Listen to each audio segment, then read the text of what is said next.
Bismillahirrahmanirrahim. Assalamualaikum warahmatullahi wabarakatuh. Anen pahala asik. Ya, perkenalkan nama saya Diaul Laksamal Al-Farisi. Saya dari SI 4406, kelompok metode agama IT40. Pada video kali ini, saya bersama teman-teman saya akan menyampaikan sebuah video tentang pembelajaran agama Islam, yaitu tentang ada pergaulan. Baik itu ada pergaulan sesama lawan jenis, antar lawan jenis, dengan tetangga, dengan teman, dan semuanya akan kita bahas di video kali ini. Menurut KBBI, adab berarti akhlak atau budi pekerti seseorang, sedangkan pergaulan adalah perihal bergaul dalam kehidupan bermasyarakat. Mengapa kita harus mempelajari hal ini? Tujuan utamanya adalah agar kita paham adab bersosialisasi dalam Islam dan mampu mengamalkannya. Tahu tentang hubungan komunikasi lawan jenis dalam Islam, dan tahu mana batasan yang haram dan yang boleh dalam berkomunikasi. Lalu selain itu, dengan mempelajari adab bersosialisasi dalam Islam, kita bisa mempererat tali silaturahmi.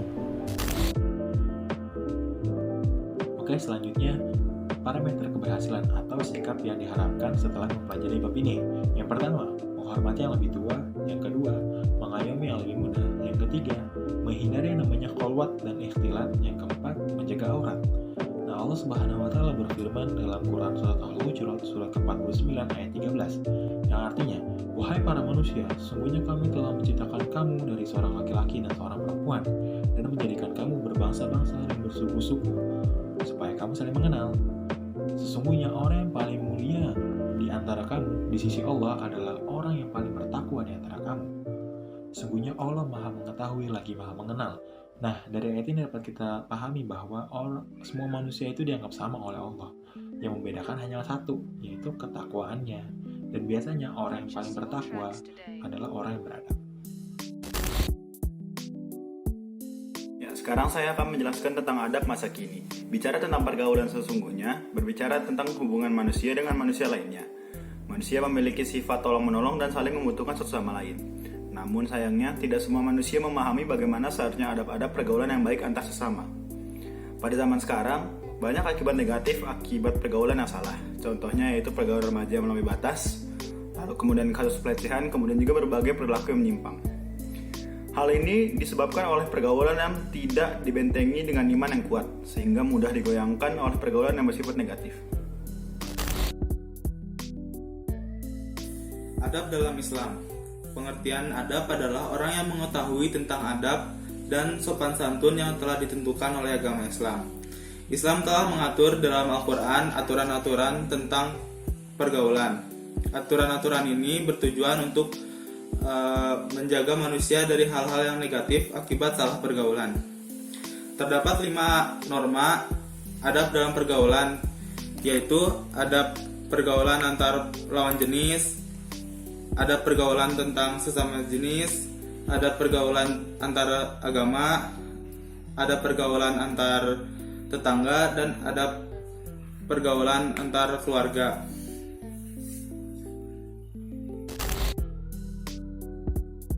Saya akan menyampaikan materi tentang pergaulan antar lawan jenis.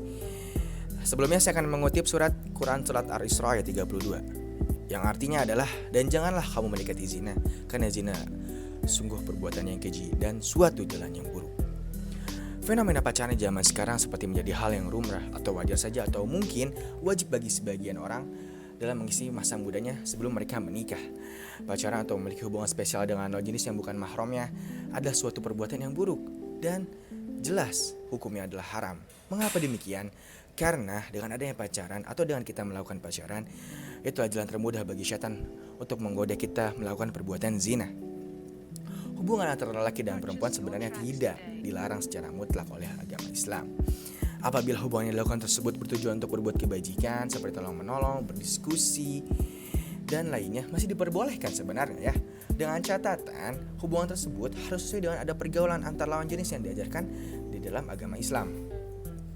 Adapun adab pergaulan antar lawan jenisnya adalah, yang pertama, menjaga pandangan, lalu yang kedua, menjaga aurat masing-masing, seperti memakai busana yang baik dan menutupi aurat. Lalu yang ketiga, menjauhi diri dari perbuatan yang dapat mendekati zina. Lalu yang keempat, menjauhi pembicaraan yang mengundang syahwat. Lalu yang kelima, usahakan untuk menghindari bersentuhan dengan lawan jenis. Ketika kita melakukan 5 adab pergaulan antar lawan jenis tersebut, insya Allah kita akan terhindar dari zina dan kita akan bisa lebih menahan hawa nafsu kita ketika bertemu dengan lawan jenis. Pergaulan sesama jenis. Dalam hal menjaga aurat, Nabi pun menegaskan sebuah tata krama yang harus diperhatikan. Beliau bersabda, tidak boleh laki-laki melihat aurat kemaluan laki-laki lain. Begitu juga perempuan tidak boleh melihat kemaluan perempuan lain. Dan tidak boleh laki-laki berkumpul dengan laki-laki lain dalam satu kain. Begitu juga perempuan tidak boleh berkumpul dengan sesama perempuan dalam satu kain. Hadis riwayat Muslim. Perkara-perkara umum sosial kita tetap jalin hubungan yang baik dengan non-muslim sekalipun. Sesama muslim adalah bersaudara, seperti tubuh yang satu dan seperti satu bangunan yang kokoh, dan saling mendukung juga antar bagiannya. Pergaulan sesama muslim dibalut dengan ukhuwah Islamiyah. Contoh baik, Nabi berdiri ketika iring-iringan jenazah non-muslim melewati beliau. Namun masalah akidah dan ubudiyah, kita tegas terhadap mereka, seperti tidak mengucap dan menjawab salam kepada mereka, tidak mengikuti ibadah mereka, dan semacamnya. Terima kasih. Pergaulan antar keluarga itu ada 3 contohnya di sini. Bersikap santun dan lemah lembut kepada ibu dan bapaknya, terutama jika mereka telah lanjut usia. Contohkan saja, berbicara dengan bahasa yang sopan, intonasi dan nada yang rendah. Yang kedua, jangan berkata kepada keduanya. Contohkan saja, jika kita disuruh membeli suatu barang atau orang tua kita menyuruh kita, tetapi kita malah menolak dan menjawab, nggak mau pak, nggak mau ma, saya capek, itu nggak boleh. Terus yang ketiga, ada terhadap keluarga, hendaknya kita senantiasa saling mengingatkan untuk mengingat ajaran Islam, mengingat satu sama lain. Terima kasih. Pergaulan antar tetangga. Saya akan membacakan 2 hadis yang berbunyi, barang siapa yang beriman kepada Allah dan hari akhir, hendaklah ia berbuat baik kepada tetangganya. Hadis riwayat Bukhari Muslim. Yang kedua, dan berbuat baiklah kepada tetanggamu, niscaya engkau menjadi seorang muslim. Hadis riwayat Ibnu Majah. Jadi dari 2 hadis yang telah saya bacakan tadi, kita dapat mengambil kesimpulan bahwa kita sebagai umat muslim harus berbuat baik kepada tetangga kita. Contohnya, yang pertama, ketika mereka terkena musibah, kita harus membantunya. Baik itu bantuan berupa bantuan moral ataupun bantuan berupa materi. Yang kedua, ketika mereka jatuh sakit, kita harus menjenguknya.